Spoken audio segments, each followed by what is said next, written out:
1660 حدیث نمبر عبداللہ بن عباس رضی اللہ عنہ سے روایت ہے رسول اللہ صلی اللہ علیہ وسلم نے رمضان کے مہینے میں مدینہ سے 10,000 صحابہ کے ساتھ مکہ کی طرف سفر فرمایا، یعنی روانہ ہوئے۔ مدینہ میں آنے سے 8.5 برس کے بعد کا ذکر ہے، یعنی نبی پاک صلی اللہ علیہ وسلم ہجرت فرما کے مکہ سے مدینہ جا چکے تھے، تب کی بات ہے 8.5 سال گزر گئے تھے۔ اس کے بعد مسلمان اور آپ صلی اللہ علیہ وسلم مکہ کی طرف روانہ ہوئے تو آپ صلی اللہ علیہ وسلم کے ساتھ کچھ صحابہ بھی روزے سے تھے، چونکہ رمضان کا مہینہ تھا اس لیے روزہ رکھا تھا، لیکن سفر میں روزہ چھوڑنے کی بھی شریعت اجازت دیتی ہے۔ جب مقام قدید پر جو عصفان اور قدید کے درمیان ہے ایک چشمہ ہے پہنچے تو آپ صلی اللہ علیہ وسلم آپ کے ہمراہیوں نے روزہ کھول لیا۔ اگلی حدیث بھی اسی سے متعلق ہے۔ 1661 عبداللہ بن عباس رضی اللہ عنہ ہی فرماتے ہیں کہ نبی پاک صلی اللہ علیہ وسلم نے رمضان کے مہینے میں حنین کی طرف نکلے، کیونکہ جنگ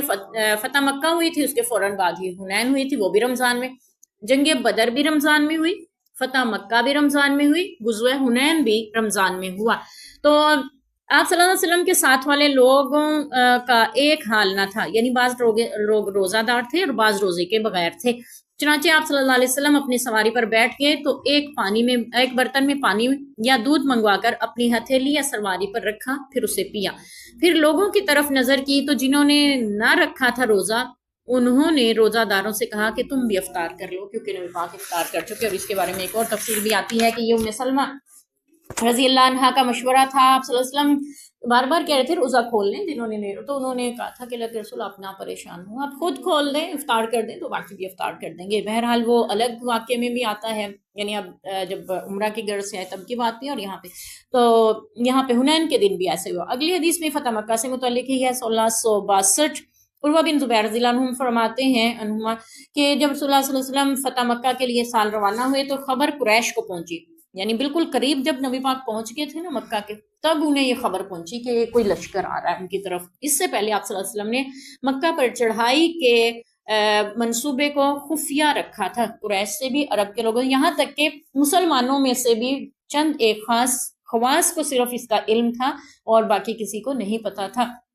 یہ ضرور تھا کہ جنگ کی تیاری کا حکم دیا ہوا تھا، جنگ کی تیاریاں چل رہی تھیں اور بڑے پیمانے پہ چل رہی تھی، لیکن کسی کو عام مسلمانوں کو نہیں پتا تھا کہ جنگ کا ارادہ کس طرف ہے۔ آپ صلی اللہ علیہ وسلم نے بہرحال اس کو وہ رکھا تھا خفیہ، اور پھر جب آپ قریب پہنچے مکہ کے چڑھائی کے لیے تو اس وقت میں ابو سفیان بن حرب، حکیم بن حزام، بدیل بن ورقہ رسول اللہ صلی اللہ علیہ وسلم کے بارے میں خبر لینے کو نکلے۔ چلتے چلتے موضوع مرو زہران میں جو کہ مکہ کے قریب ہے پہنچے تو کیا دیکھتے ہیں، یہ رات کا وقت تھا کہ آگ بکثرت روشن ہے، جیسا کہ عرفہ کے میدان میں ہوتے ہیں۔ میدان عرفات میں لوگ رات کو آگ روشن کر کے بیٹھ جاتے تھے تاکہ اندھیرا نہ ہو۔ آج کل لائٹ کا سسٹم ہے، تب نہیں تھا تو آگ روشن کی جاتی تھی جگہ جگہ پہ۔ تو ابو سفیان نے کہا یہ کیسی آگ ہے، جگہ جگہ یہ تو آگ میدان عرفات کا منظر پیش کری۔ عبدل ورقہ نے کہا بنی عمر، یعنی خزاع قبیلے کی آگ ہوگی۔ ابو سفیان نے کہا بنی عمر کے اتنے آدمی نہیں ہیں، اتنے میں رسول اللہ صلی اللہ علیہ وسلم کے چوکیداروں نے انہیں دیکھ لیا، انہیں پکڑ کر رسول اللہ صلی اللہ علیہ وسلم کے پاس لیا۔ ابو سفیان مسلمان ہو گیا، یہ یعنی آگے چل کے تفصیل آئے گی کہ کیسے یہ مسلمان ہو گیا تھا۔ تو جب رسول اللہ صلی اللہ علیہ وسلم چلے تو عبداللہ بن عباس بن عبد المطلب سے کہا کہ ابو سفیان کو پہاڑ کی گھاٹی پر کھڑا کرو تاکہ وہ مسلمانوں کی فوج دیکھ لے۔ تو عبداللہ بن عباس رضی اللہ عنہ نبی پاک جو چچا تھے، یہ ابو سفیان کو لے کر پہاڑ کے اوپر چڑھے اور انہیں کہا کہ دیکھو آج اس محمد صلی اللہ علیہ وسلم کی شان، کس عظمت اور کس ولولے کے ساتھ آج یہ مکہ میں داخل ہو رہے ہیں، کس شان کے ساتھ، جس کو یہاں سے تم لوگوں نے نکالا تھا۔ تو ابو عباس رضی اللہ عنہ پہلے ہی مسلمان ہو گئے تھے، غزوہ بدر کے قیدیوں کو چھڑانے گئے تھے تو اس وقت مسلمان ہو گئے تھے، اور لیکن انہوں نے اپنا اسلام خفیہ رکھا تھا۔ اور ابو سفیان جو ہے فتح مکہ پہ مسلمان ہوئے تھے، تو یہ اس وقت مسلمان ہوئے، یعنی جب یہ انہوں نے اب جو قبیلے رسول اللہ صلی اللہ علیہ وسلم کے ساتھ تھے گزرنا شروع ہوئے، وہ قبیلہ ہو کر ابو سفیان کے پاس سے گزرے۔ ایک لشکر گزرا تو ابو سفیان بولے بس یہ کون لوگ ہیں؟ آپ نے فرمایا قبیلہ غفار کے لوگ ہیں، یہ وہی غفاری تھے جو گزرتے ہوئے قبیلوں کو، قافلوں کو لوٹ لیا کرتے تھے، اور ان کے ڈاکہ زنی کی دھاک دنیا پہ بیٹھی ہوئی تھی اس وقت میں قبیلہ غفار۔ ابو ذر غفاری رضی اللہ عنہ بھی انہی کے قبیلے سے تھے، ہم نے ان کا تعارف بھی پڑھا تھا، تو ان کے قبول اسلام کا بھی ذکر ہمیں ملتا ہے بڑی تفصیل کے ساتھ۔ تو ابو سفیان نے کہا کہ میری اور غفار کی تو لڑائی نہیں تھی، پھر یہ مجھ پہ چڑھائی کرنے کیوں آ گئے؟ یعنی ہماری تو ان سے کوئی دشمنی نہیں تھی، یہ کیوں ہم سے لڑنے آ گئے ہیں؟ پھر قبیلہ جہینہ گزرا تو ابو سفیان نے پہلی جیسی ہی گفتگو کی۔ پھر قبیلہ سعد بن حزیم گزرا، پھر ابو سفیان نے ایسا ہی کہا۔ پھر قبیلہ سلیم گزرا، ابو سفیان نے یہی بات کی۔ پھر ایک ایسا قبیلہ گزرا کہ اس جیسا ابو سفیان نے نہیں دیکھا تھا، اس نے پوچھا یہ کون لوگ ہیں؟ عباس رضی اللہ عنہ نے جواب دیا یہ انصار ہیں، یہ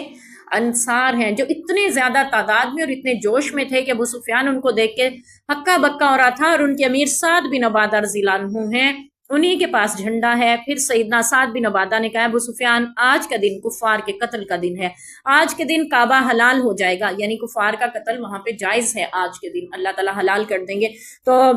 ابو سفیان نے کہا عباس اچھا تباہی کا دن آ گیا ہے۔ پھر ایک لشکر آیا جو سب لشکروں سے چھوٹا تھا، انہی میں رسول اللہ صلی اللہ علیہ وسلم اور آپ کے صحابہ تھے۔ نبی پاک صلی اللہ علیہ وسلم کا جھنڈا زبیر بن عوام کے پاس تھا۔ جب رسول اللہ صلی اللہ علیہ وسلم نے ابو سفیان کے پاس سے گزرے تو ابو سفیان نے کہا آپ کو نہیں معلوم سعد بن عبادہ نے کیا کہا ہے؟ آپ صلی اللہ علیہ وسلم نے پوچھا اس نے کیا کہا؟ ابو سفیان بولے اس نے ایسا ایسا کہا ہے، یعنی آج کفار کے قتل کا دن ہے۔ آپ صلی اللہ علیہ وسلم نے فرمایا سعد نے غلط کہا، بلکہ یہ دن وہ ہے جس میں اللہ تعالیٰ نے کعبہ کو بزرگی دے گا، اور وہ دن ہے کہ کعبہ کو غلاف پہنایا جائے گا، یعنی ہم کعبہ کی اور زیادہ عزت و توقیر کریں گے، ہم وہاں پہ قتل و غارت نہیں کریں گے۔ اور وہ کہتے ہیں کہ رسول اللہ صلی اللہ علیہ وسلم نے موضوع ہجون میں جھنڈا گاڑنے کا حکم دیا، بس عباس رضی اللہ عنہ نے حضرت زبیر بن عوام سے کہا کہ ابو عبداللہ کیا رسول اللہ صلی اللہ علیہ وسلم نے تمہیں اس جگہ جھنڈا گاڑنے کا حکم دیا تھا؟ زبیر نے کہا کہ رسول اللہ صلی اللہ علیہ وسلم نے خالد بن ولید رضی اللہ عنہ کو حکم دیا تھا کہ وہ قدا کی بلندی پر، یعنی مکہ کی جو بلند جانب ہے اس طرف جانا، خود نبی پاک صلی اللہ علیہ وسلم قدا کے نشیبی علاقے کی طرف سے تشریف لائے،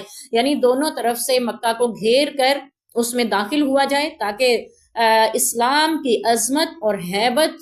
دنیا کو دکھائی جا سکے اور کافروں پہ اس کا رعب ڈالا جا سکے۔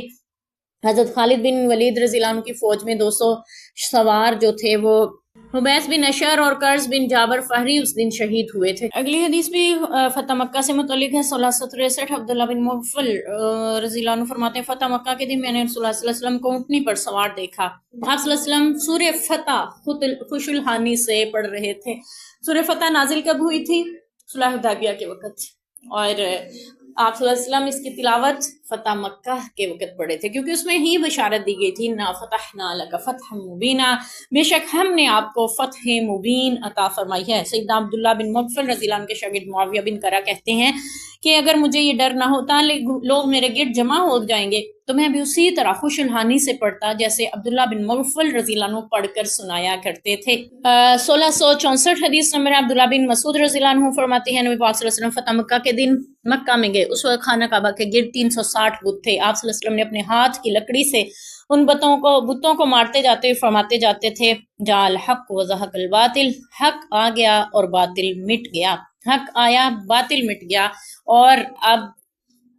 جاء الحق وما یبدی الباطل وما یعید، حق آیا باطل نیا، اب باطل نہ نیا ہوگا نہ دوبارہ آئے گا۔ یہ بھی قرآن پاک کی ہی آیت ہے۔ تو بہرحال نبی پاک صلی اللہ علیہ وسلم جب فتح مکہ کے لیے ایک فاتحانہ شان سے داخل ہو رہے تھے، اس وقت ابو سفیان اوپر چڑھ کے دیکھنے کے لیے آیا کہ آخر اتنے لوگ آس پاس کیوں پہنچ رہے ہیں، دیکھا تو جائے پتہ کیا تو لوگ نبی پاک صلی اللہ علیہ وسلم کے چوکیدار پکڑ کے نبی پاک کے پاس لے کے جا رہے، رستے میں حضرت عمر رضی اللہ عنہ مل گئے۔ حضرت عمر رضی اللہ عنہ نے ابو سفیان پہ حملہ کرنے کا ارادہ کیا، کہنے لگے میں اس کی گردن کاٹ دوں گا کیونکہ اس نے جنگ احد میں ہمیں بڑا نقصان پہنچایا تھا، اسے نہیں چھوڑوں گا۔ تو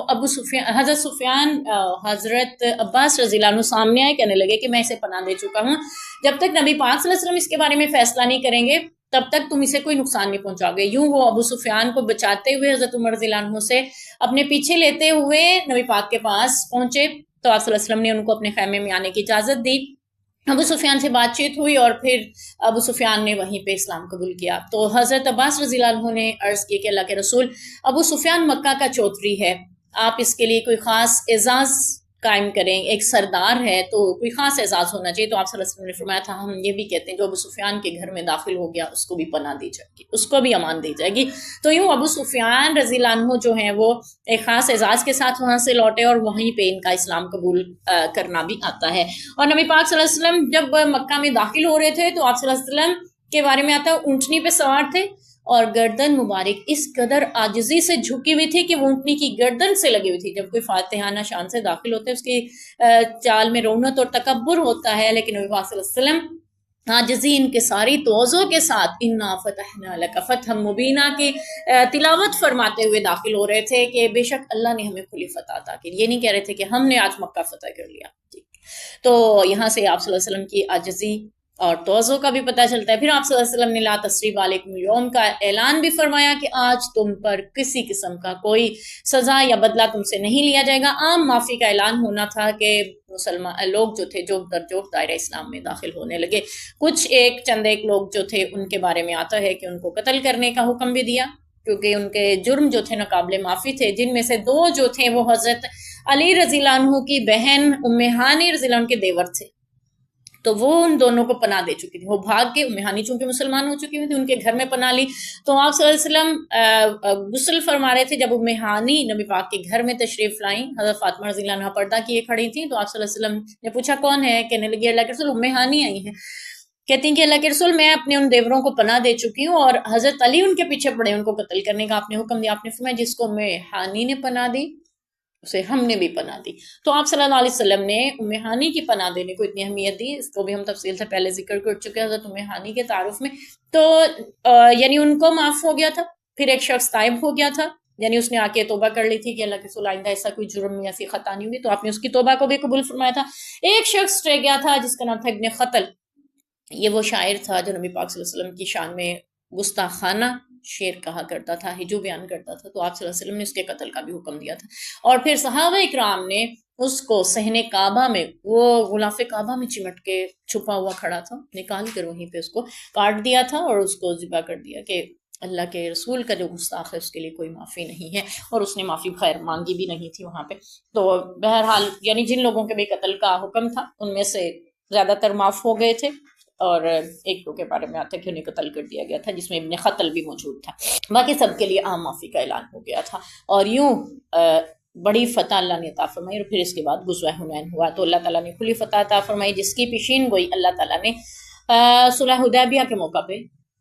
نازل فرمائی ہوئی صورت میں فرما دی تھی۔ فتح مکہ کا سبب کیا بنا تھا اس کے بارے میں آتا ہے کہ مسلمانوں کی تو صلح ہو گئی تھی کہ 10 سال تک آپس میں جنگ نہیں ہوگی۔ حدیبیہ کے موقع پہ یہی جنگ صلح میں لکھا گیا تھا، شرط طے پائی تھی کہ مسلمان اس سال واپس چلے جائیں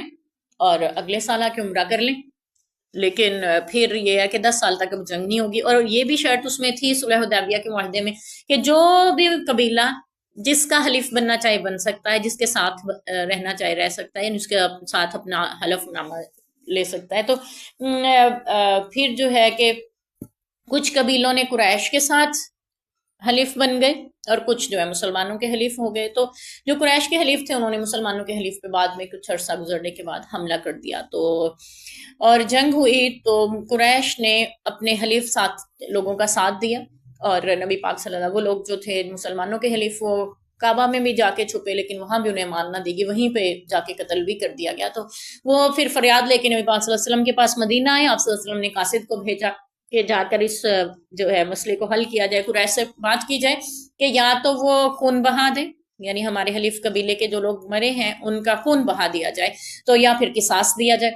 یعنی قصاص یا خون بہا، یا پھر یہ کہ کہہ دیا جائے کہ حدیبیہ کا معاہدہ ختم ہو گیا۔ تو قریش مکہ گھمنڈ میں اور غرور میں تھے، وہ کہنے لگے کہ ہاں جاؤ ہم نے حدیبیہ کا معاہدہ توڑ دیا، تو یہ کہنا تھا۔ تو قاصد جو ہے واپس پہنچ گیا مکہ میں، تو بعد میں قریش کو احساس ہوا یہ ہم نے کیا کر دیا، یہ تو بہت بڑی غلطی کر دی ہم نے، محمد صلی اللہ علیہ وسلم کی تو طاقت بہت زیادہ بڑھتی جا رہی ہے، کسی بھی وقت ہم پہ حملہ آور ہو سکتے ہیں۔ تو ابو سفیان کو پھر انہوں نے بھیجا تھا مکہ کے لوگوں نے کہ وہ جا کے نبی پاک صلی اللہ علیہ وسلم سے بات کریں۔ ابو سفیان آئے، ہم اس کا واقعہ پڑھ چکے نا کہ ام حبیبہ رضی اللہ عنہ جو ابو سفیان کی بیٹی نبی پاک کے نکاح میں تھی، مدینہ میں پہنچے اپنی بیٹی کے گھر، تو ام حبیبہ نے وہ بستر سمیٹ کے ایک طرف رکھ دیا۔ ابو سفیان چودھری تھا، وڈیرا تھا، حیران ہو کے کھڑا ہو گیا، کہنے لگے کہ بیٹیاں تو بستر بچھایا کرتی ہیں باغ کے آنے پہ، یہ تم بستر کیوں اٹھا رہی ہو؟ کیا میں اس بستر کے قابل نہیں ہوں یا بستر میرے قابل نہیں ہے؟ یعنی کوئی اچھی چیز بچھانا چاہ رہی ہوگی۔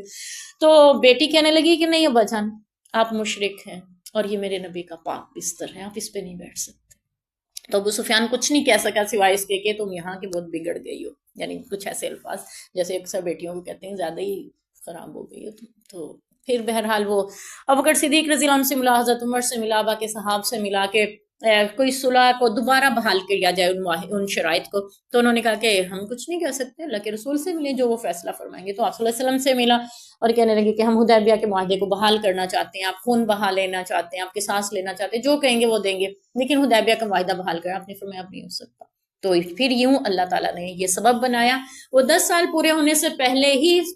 موقع بن گیا اور مسلمانوں نے مکہ پر چڑھائی کر کے اللہ کی مدد سے مکہ کو فتح فرما لیا، اور یہ کھلی فتح تھی، اور واضح رہے کہ یہ فتح